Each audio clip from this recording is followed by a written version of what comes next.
ලංකාවේ අපිට කෑම හොයද්දි තියෙන ප්‍රශ්න මොනවද කියලා හොයාගත්තා. ඔයා කන්නේව පුතා කන්නේ, පුතා කන්නේව ඔයා කන්නේ. ඒ වුණාට මහන්සි කියලා හැමදාම කඩෙන් කන්නත් බෑනේ. ඔගලොන්ට හැමදාම එකම දේ කාලා එපා වෙන්නේ නැද්ද? ගෙදර උයන පියන වැඩවලදී ඕගලන්ට තියෙන ප්‍රශ්න මොනවද? මේ තුනෙන් මොකද්ද? එහෙම තියෙන ප්‍රශ්න ඔයාලත් අපිත් එක්ක ෂෙයා කරගත්තා.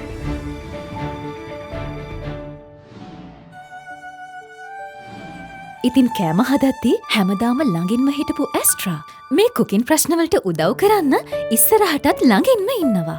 අද ඉඳන් ඇස්ට්‍රා එක්ක කුකින් හරි ඊසි.